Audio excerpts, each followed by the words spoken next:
All right, shalom everyone. We are going to be getting into the second video of Truth and Lies, the truth about the Jehovah's Witness. And I did ask Terry if, all of the links to the research that he's revealing in here is the links in here.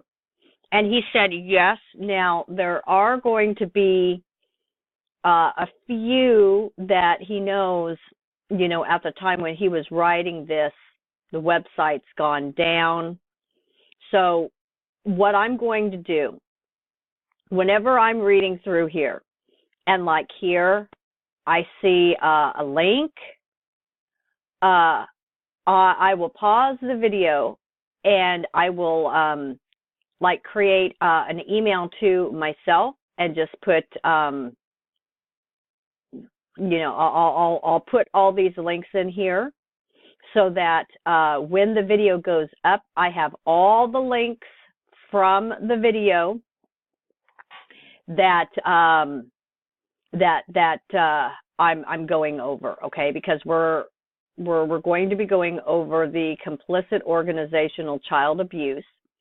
And of course, if you would go to click on anything and it would be like a broken link or something, all you need to do, he's been very, very good to list the resources. You should be able to find this very easily in Google search or whatever search engine you want to do. So to the very best of my ability, I will pause whenever I see a link like this, because I absolutely understand people wanting to verify this information for themselves, okay? All right, so we'll just go ahead and get started. Okay, my opening statement on this issue goes right back to the core roots and founder of IBSA and what Jehovah's Witnesses claim as their founder. He's not, but that's what they claim.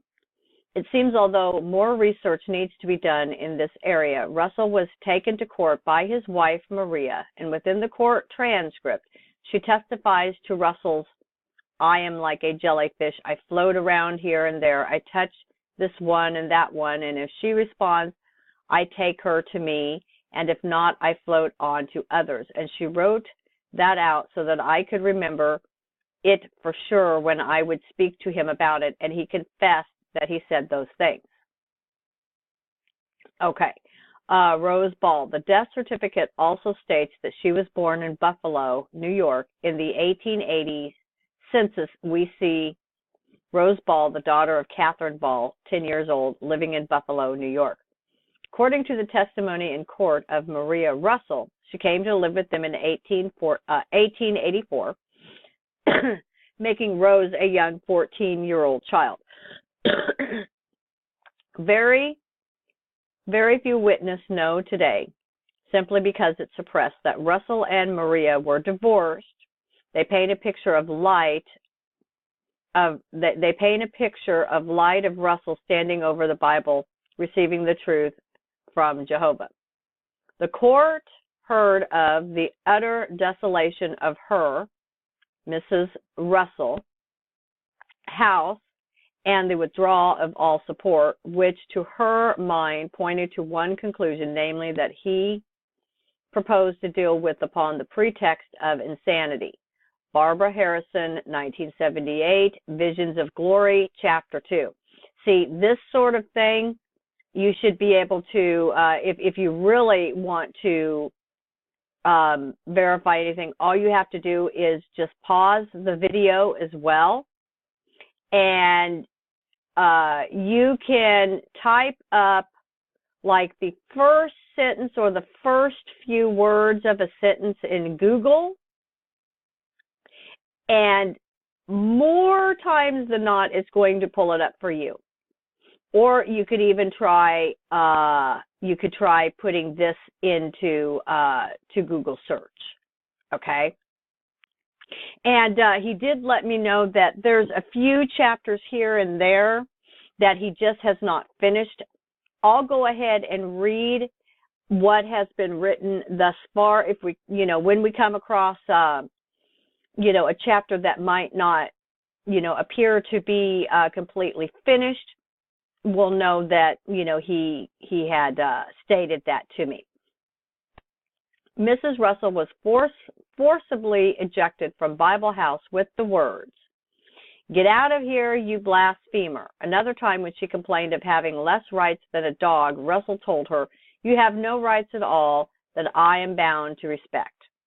In a letter of July 1896, Russell wrote, "Under the circumstances, it properly devolves upon you to make the advances on the line of social amenities between us. It would be improper for me to take the initiative in the matters of amenities such as good morning, good night, etc." Maria filed for legal separation in 1903 at the Court of Common Pleas at Pittsburgh. The case was heard in 1906. Let me state here and now, Russell was no different to any other man in a position of authority. He abused it, and according to this testimony, to coin a phrase of the Watchtower, it is without doubt he was a child molester. Okay, let me go ahead. I'm going to pause now so that I can get this copied down so you have the link, okay? Now let's bring the roots right up to date. What you may ask is the most single piece of information that leads to the molestation and the crime being repeated against the victims for some of more than, I believe, multiple rapes over a period of 9 years. This excerpt from the Flock of God, Secret Elder Handbook, page 72. Okay, now this appears to be possibly a video that he had, because see, here's the link right here. Okay, now you would need to double check in case this video has been taken down. But again, there's enough information here. You could probably type this up and it'll pull it up so that you could find it. And it's from Shepherd the Flock of God. Okay, so if number 39, if the accused denies the accusation, the investigating elders should try to arrange a meeting with him and the accuser together. Note, if the accusation involves child sexual abuse and the victim is currently a minor, the elders should contact the branch office before arranging a meeting with the child and the alleged abuser. If the accuser or the accused is unwilling to meet with the elders, or if the accused continues to deny the accusation of a single witness and the wrongdoing is not established, the elders will leave matters in Jehovah's hands. First, let's start with a Jehovah's Witness broadcast highlighting the malicious lies being spread about the corporation by apostates. This broadcast was aired during the investigation, but many Jehovah's Witnesses would not have understood its context due to the WBTS not reporting on the ARC investigation news blackout. Okay, so let me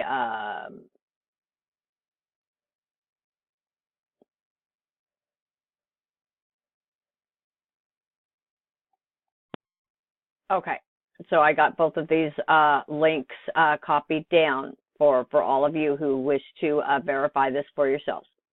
Now let us investigate those malicious lies. One of the first letters from the corporation regarding handling of child rape. Page 3, many states have child abuse reporting laws. When elders receive reports of physical or sexual abuse of a child, they should contact the society's legal department immediately. Victims of such abuse need to be protected from further danger. See, if the worst should happen, Awake, January 22nd, 1985, page 8. Okay, let me get all of these links recorded down. Okay, let's also review a damning document with a letter to all congregations in 2007. Okay. I think we need to go here. Oh, and look at this. This document has been removed from Scribd. Okay. To the presiding officers of all the assemblies in Germany, dear brothers. In recent years, opponents and apostates have repeatedly tried to discredit Jehovah's true servants through false allegations related to cases of child abuse. As you know, we are always anxious to keep Jehovah's assembly pure. Jehovah himself gave us appropriate instructions as to how to proceed in such cases. In certain instances, the application of biblical standards may have led to the fact that different commandments of powers of authority could not always be fully complied with. While we are usually working closely with the law enforcement agencies, it is also our divine mission to protect the assembly from the attacks of Satan. These attacks may also take the form of investigations directed against Jehovah's organization. We therefore ask you to check in your meeting place whether you still have documents or records of elders' meetings or legal meetings dealing with specific cases or suspicions related to child abuse. If so, you may also include your private repository in your research. Please send us all documents on this matter by the 1st of February 2007. There should be no records in the original or in the copy in the meeting room or your private records. We will then collect these documents for confidential discretion. Add this letter to the documents. Do not keep a copy in the meeting room. With you, continue to seriously seek to do Jehovah's will to your brothers, Jehovah's Witnesses in Germany.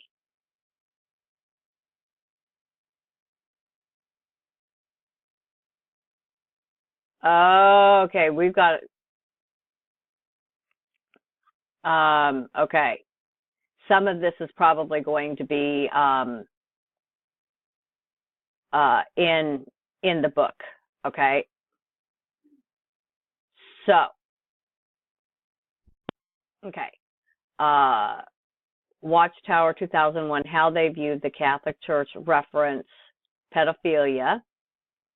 For instance, terrible damage is done when religious authorities tolerate abusive priests who persistently molest boys and girls, treating the children as occasions of sin.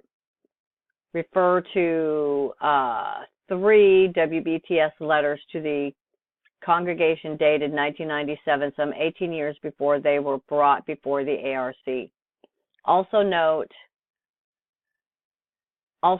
thought about how in the 90s, the WBTS made a massive deal, quite rightly, about the Catholic Church in its own child abuse in the 90s, and how possibly could it be the Catholic Church could represent God on earth. And don't say they didn't, because I was one of them that was directed with that message in the 90s, and even recently seen this Watchtower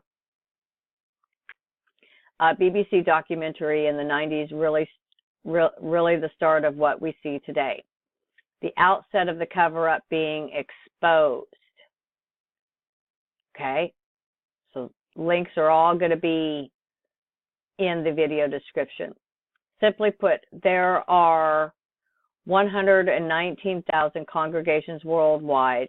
There are 26,000 known recorded pedophilias held at the headquarters of WBTS. Hence, 1 in every 5 congregations you will visit will have a pedophilia in their midst. Remember, the term noted is recorded. The woman responsible for keeping records on the child abuse cases in the Bethel for 10 years was Barbara Anderson. Okay, so Jehovah'sWitness.org, child abuse cases, the Australian Royal Commission website on WBTS. Okay, we've got case study 29, the initial report,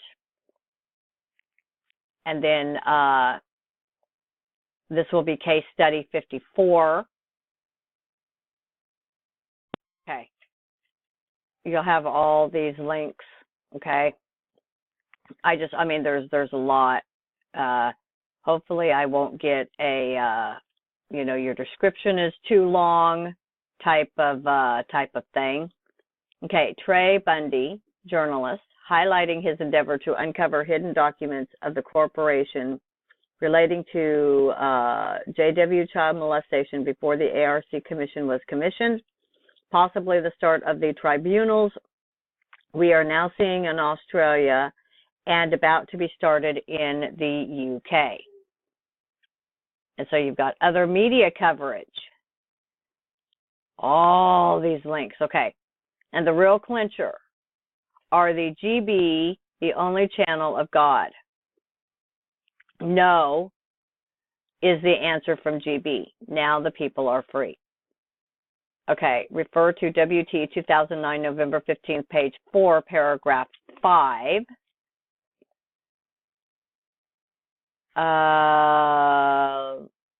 Let's see.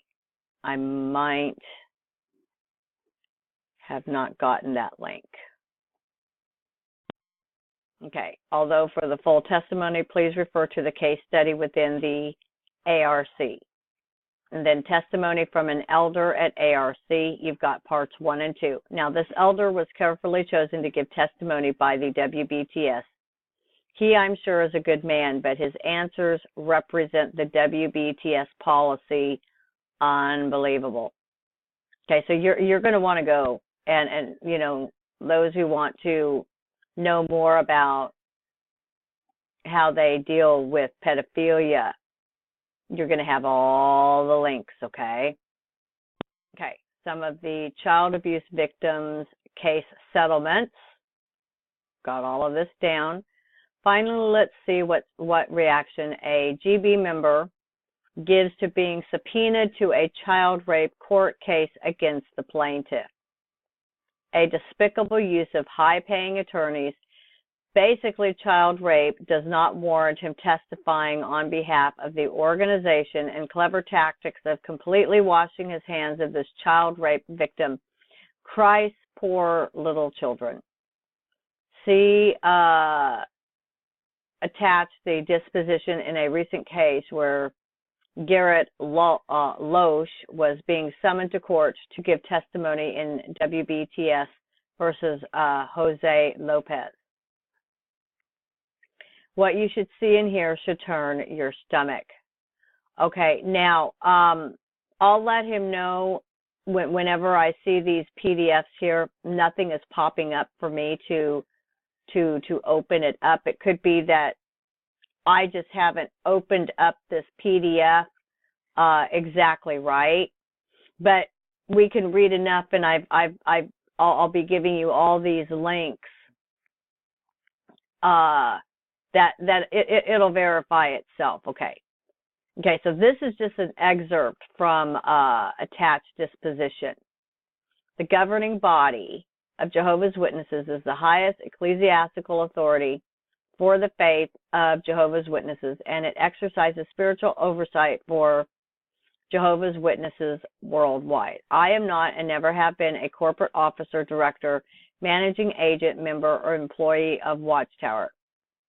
I do not direct and have never directed the day-to-day operations of Watchtower. I do not answer to Watchtower. I do not have and never have had any authority as an individual to make or determine corporate policy for Watchtower or any dependent or any department of Watchtower. Watchtower does not have and never has had any authority over me. Okay. So this is what this person's deposition said. I do not answer to Watchtower. I do not have any authority to make or determine corporate policy. Watchtower does not have and never has had any authority over me. Wow, Grit, what a clever use of smoke and mirrors there. Why can't you just be honest?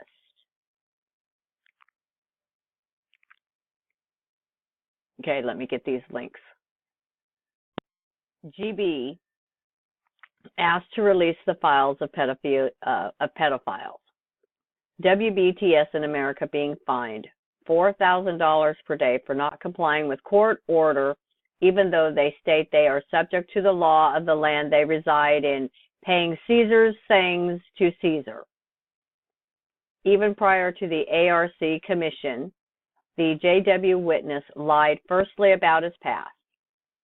Strange that at every turn, rank and file, elders Bethel avoided the journalist despite, in the example of the elder giving his word to meet up, then didn't. It appears that, according to the testimony, 7 minutes 30 seconds.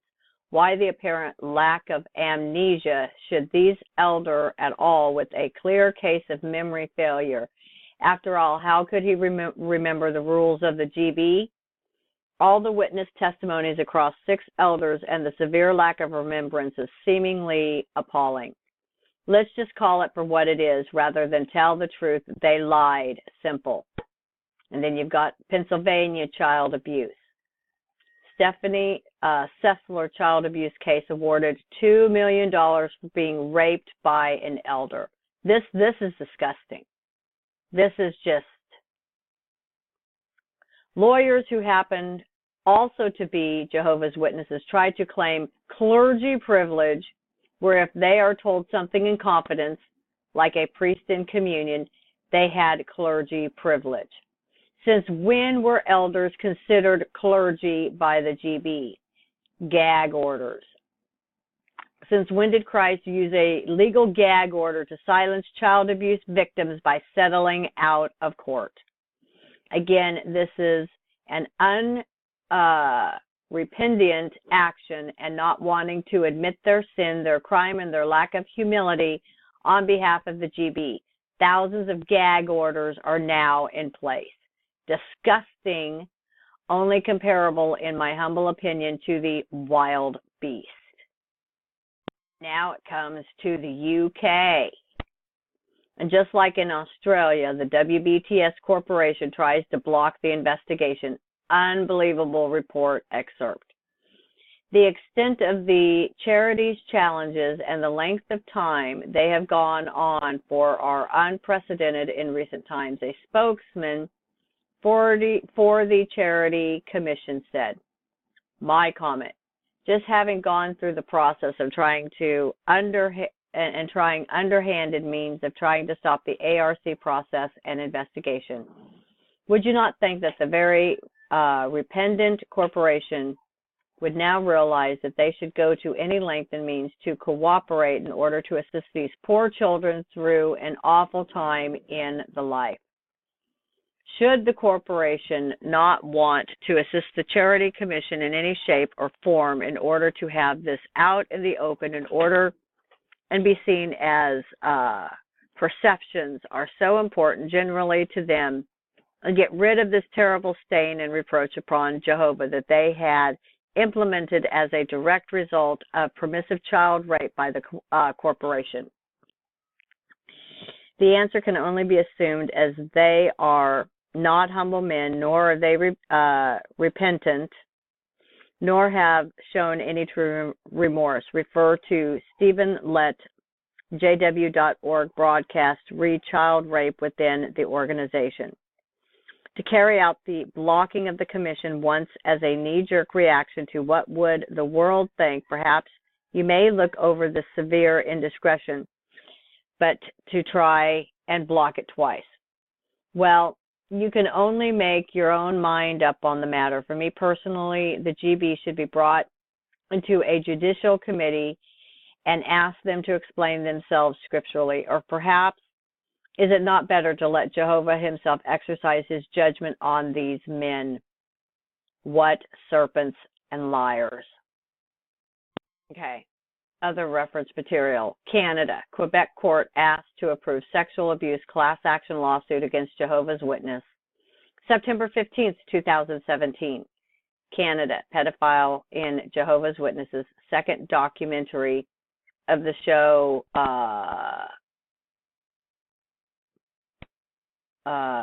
I'm not sure how you pronounce that. The Elders Silence Radio Canada, French, Quebec. Video at the bottom of this page, September 14th, 2017. USA lawsuit against Delaware Jehovah's Witnesses elders for not reporting child abuse continues, September 7th, last year. UK, Jehovah's Witnesses attacked by Charity Commission over pedophilia cover-up, July 26th of last year. Okay. USA woman sues Jehovah's Witnesses for alleged abuse. This lawsuit is the first of its kind in New Mexico, but the third filed in the U.S. by attorney Erwin Zalkin, August 15th, 2015. Canada, first across Canada class action, sued against the Watchtower for victims of sexual abuse. They have agreements with different law firms in different provinces. In Quebec, the laws are different, but a firm will deal with cases in Quebec. They are currently searching for victims, May 1st, 2017. Canada, attention, sexual abuse victims in Canada. We are mobilizing some potential lawsuits. Please either contact me, this person here, or contact a lawyer by the name of John McKigan. He encourages you to contact him ASAP if you are interested in pursuing either a personal claim against the Watchtower or are interested in being part of a class action with one of his associates. April 10th of last year. In the UK, Jehovah's Witnesses congregation's efforts to block inquiry squashed, April 4, 2017. USA Jehovah's Witness sexual abuse cover-up lawsuit settled February 13th of last year. Okay, there's so many links here, folks. I don't know if the video will upload with every single one. It may tell me my description is way too long. That's happened before. Again, I'll put in just as much as it will possibly allow, okay? So here's UK Jehovah's Witnesses drop application for judicial review, January 19th of 2017. I'm going to just scroll through. You can read this. Now, if I'm not able to put all of these up and you really, really want to see these, all you have to do, I would say full screen your video, and you would have to just literally type in, www.theguardian.com / I mean, you'd have to type in all of this. But if you full screen your video, my video, you should be able to see all of this. So let me just, I'll scroll very slowly for you guys, okay? Because this is a lot.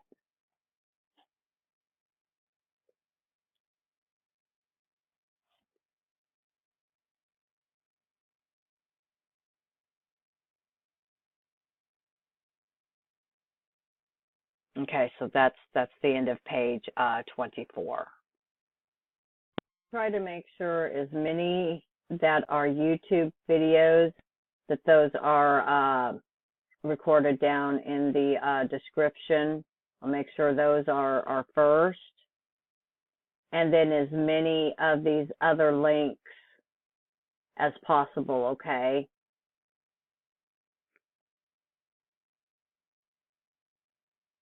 Oh, and I mean, there's just so many. Oh, man. Oh, man. Oh, man. There's no way that I'm going to be able to put all these articles in the description box. So I'm going to stop right here, because it's probably not even going to let me have what we've seen so far. Okay. But just read through this. Anything you want to watch or look up, you have to physically type it out. Okay, but you can see this enough to type it out.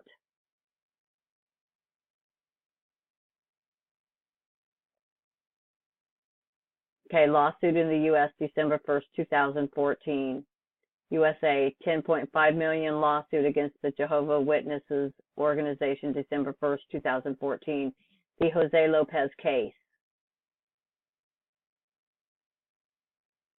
Yeah. USA Watchtower lost Lopez summary judgment, May 26, 2017. $13.5 million award vacated in Jehovah's Witness abuse case. Ruling gives church chance to turn over disputed documents. Press conference of Zalkin law firm following the judgment against the Watchtower about the Jose Lopez case.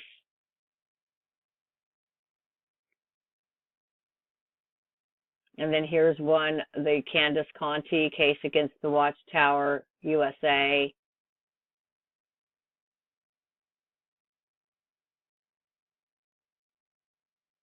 Court upholds $2.8 million compensation but strikes down punitive award for woman molested by Jehovah's Witnesses.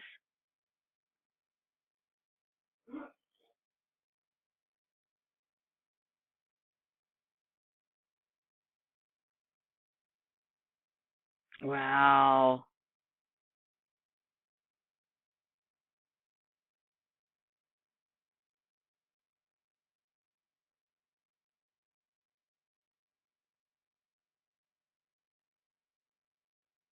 The Watchtower Society is going to ask the judge during their next court outing, the 8th of November 2012, to reduce the bond or free them of it altogether because it can't pay. Sounds like they're going broke. The organization's going broke. New instructions to the body of elders concerning the handling of child abuse and legal procedures. The Watchtower asked them to destroy the old instruction letters.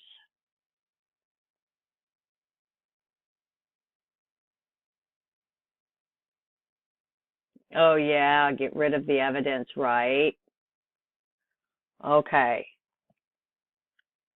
On July 14, 2012, in Walnut Creek, California, Candace Conti shared her story with a group of supporters. Just a month before, she had taken the Watchtower Society to court over their policies for handling child molesters within the organization. In this first segment, Ms. Conti tells what happened to her as a child and how she came to meet her attorney, Rick Simmons. Watch the following parts on the same YouTube account.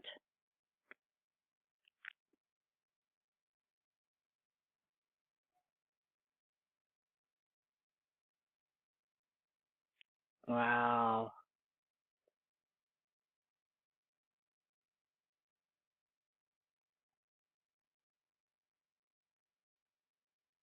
Okay. That's the end of this. We're going to just have this video end here. I mean, this is just like, wow, wow, wow, wow. Okay, I will try to put in as much as I can, you know, where I stopped recording down, basically, you know, getting the links, because I don't think it'll let me upload the video with that much. I think it's going to tell me my description is going to be too long, but I'll try to make sure that all of the YouTube links are there, and then as many of these, you know, other links. And again, all you need to do, you could even type up this.